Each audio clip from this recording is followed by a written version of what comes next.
утсаараа хэрхэн тооллого хийх вэ? Үүний тулд тооллого эхлэхээс өмнө борлуулалт цонхны мэдээлэл илгээх товчийг заавал дарна. Мэдээлэл илгээх товчийг дарсны дараа тооллого цэс рүү орж шинэ гэсэн товчлуур дээр дарж тооллогын нэрээ өгнө. Онц тооллого цэс рүү орж онц тооллого гэдгийг сонгон уншуулах QR дээр дарж үүсгэсэн QR-аа уншуулан тооллогчийн нэрээ өгнө. Барааныхаа баркодыг уншуулан тоош ирэхгээ өгөөд хадгалах товчийг дарна. Тоолсон тооллогоо програм руу илгээхийн тулд онц тооллогын жагсаалт руу орж тоолсон тооллого дээрээ даран илгээх товчийг дарна.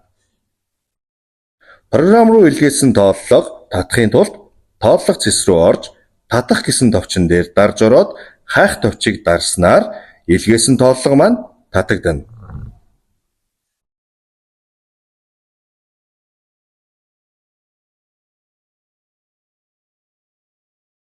Сүүлчийн алхмаа хийхийн тулд тайлан цэс рүү нэвтэрч тооллогын тайлан цэс рүү орж нийт бараагаар гэснийг сонгон тооллого гэсэн хэсгээс өөрийн тоолсон тооллогыг сонгон тооллогын засалт хэсэг дээр дарж засах тоо гэсэн хэсэгт байрлах барааныхаа тоог засч болно.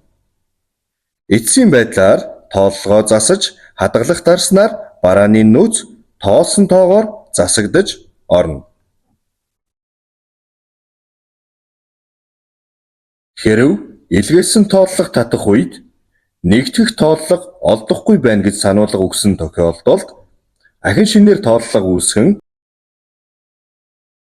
шинэ тооллогч хэсэгт тооллогчийн нэрийг оруулж хадгалах товчийг дарна. OnShop гар утасны аппликейшн руугаа нэвтэрч тооллогын жагсаалт руу орж хийсэн тооллогоо сонгон илгээх товч дээр дарсны дараа хуваалцах хэсэгт имэйл хаягаа оруулж Excel файл хэлбэрээр татан ав. Татсан Excel файлаа оруулахын тулд харагдаж буй 3 цэг дээр товшин Excel-ээс тооллого татах хэсгийг сонгож Excel файлаа татан оруулаад хадгална.